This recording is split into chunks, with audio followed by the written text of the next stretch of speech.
Assalamualaikum warahmatullahi wabarakatuh. Perkenalkan, nama saya Vina Anggraini dengan NIM 2108204163 dari jurusan Ekonomi Syariah kelas 1D IAIN Syekh Nurjati Cirebon. Di sini saya akan menjelaskan tentang pelanggaran Pancasila dari sila pertama sampai sila kelima. Sila pertama yaitu berbunyi ketuhanan yang Maha Esa. Bunyi sila pertama ini bertujuan supaya setiap individu masyarakat Indonesia bisa bebas memeluk agama sesuai dengan kepercayaan masing-masing dan juga bisa beribadah sesuai dengan agama dan bisa saling menumbuhkan rasa toleransi kepada agama lain. Pelanggaran sila pertama yaitu hilangnya sikap toleransi kepada sesama. Maksudnya, sikap ini biasanya didasari karena keegoisan. Pada faktanya, sikap intoleransi menjadi salah satu hal yang harus segera ditanggulangi. Sebab jika kemudian dimanfaatkan oleh kepentingan yang tidak benar, maka dampaknya akan menyebabkan kerusuhan dan permusuhan antar sesama umat beragama, sehingga akan dapat menyebabkan kegaduhan dan juga tindakan-tindakan yang melanggar hukum. Yang kedua adalah gerakan radikalisme. Gerakan kelompok radikal ini yang mengatasnamakan kegiatan menyimpang mereka dengan atas nama agama tertentu. Seperti misalnya, terorisme yang seringkali mengatasnamakan agama tertentu.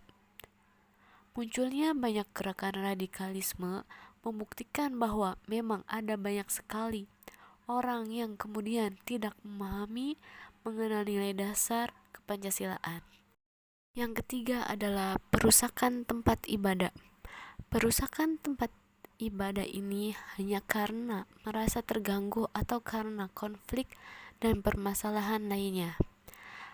Aksi-aksi ini dapat memicu kebencian yang kemudian dapat bermuara kepada tindakan kekerasan. Sesungguhnya tidak ada satupun agama yang mengajarkan hal ini. Justru yang ada adalah saling bersatu dan menghormati perbedaan yang ada. Yang keempat adalah fanatisme yang berujung anarkisme. Sikap fanatisme pada agama dapat berujung kepada sifat anarki yang merugikan orang lain, maka masuk ke dalam pelanggaran Pancasila. Hal ini merupakan sebuah bentuk dan upaya yang sama-sama bertujuan mempertahankan kepercayaan masing-masing. Karena isu agama selalu menjadi isu yang sensitif untuk dibahas. Sila kedua yang berbunyi kemanusiaan yang adil dan beradab. Pada sila kedua ini, masyarakat bisa hidup dengan adil dan sesuai dengan hakikat manusia, supaya kita bisa mengetahui apa saja pelanggaran Pancasila. Pelanggaran sila kedua ada 3. Yang pertama adalah perbudakan. Perbudakan jelas menyalahi sila kedua karena manusia tidak semestinya melakukan hal ini, sehingga perbudakan sangatlah dilarang. Perbudakan juga merupakan tindakan yang dikategorikan melanggar HAM, sebab tindakan ini menyalahi nilai-nilai kemanusiaan yang ada. Perbudakan merupakan salah satu jenis kejahatan kemanusiaan yang tidak manusiawi. Sebab manusia dipaksa bekerja keras tanpa mendapatkan upah yang layak dan diberlakukan layaknya bukan manusia. Yang kedua adalah eksploitasi anak di bawah umur. Maksudnya adalah mempekerjakan anak di bawah umur. Anak di bawah umur tidak pantas untuk bekerja karena kewajiban mereka adalah sekolah, terutama jika mempekerjakan anak di bawah umur dengan tidak wajar. Bentuk eksploitasi anak marak terjadi dan kita temukan saat ini. Ada banyak sekali anak yang harus bekerja di jalan sebagai loper koran, tukang semir sepatu, hingga meminta-minta. Mereka sengaja dipekerjakan dengan tujuan agar mendapatkan banyak rasa belas kasihan dari masyarakat. Yang terakhir adalah kesenjangan ekonomi. Maksudnya adalah terkadang ada beberapa kasus dalam ekonomi yang akan merugikan orang-orang yang tidak mampu dan malah menguntungkan bagi kalangan kaum atas. Kesenjangan ekonomi dapat menyebabkan masalah yang lebih kompleks. Salah satunya adalah tingkat kriminalitas yang tinggi yang disebabkan karena adanya kesenjangan dalam bidang ekonomi.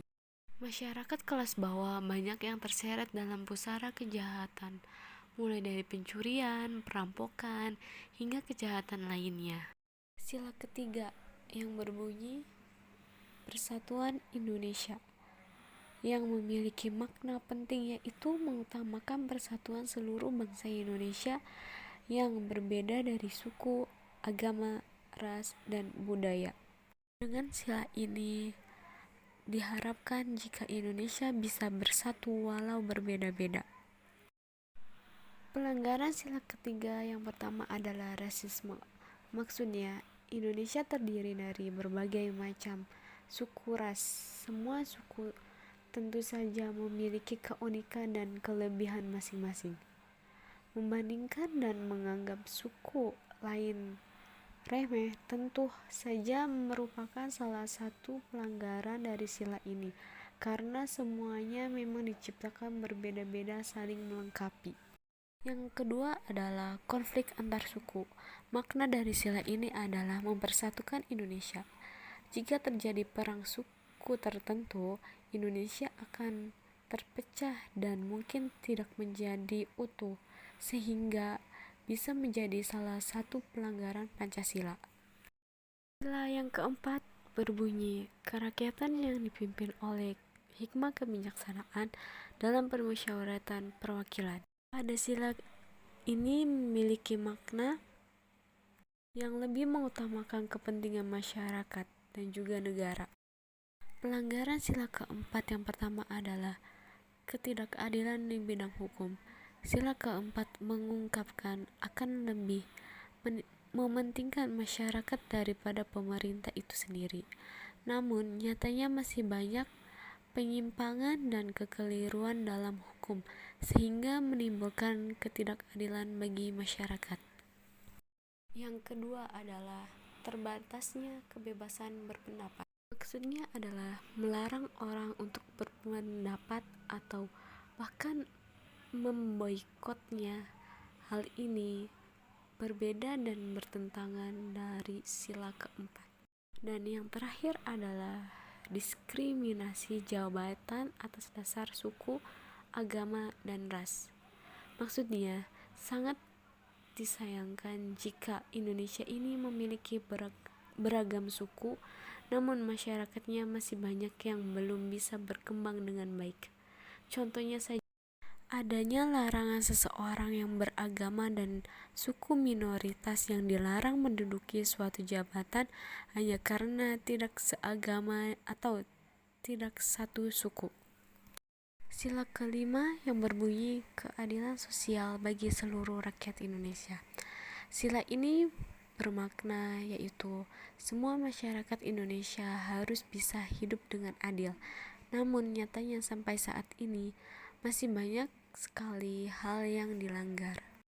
Pelanggaran sila kelima adalah kasus sengketa internasional.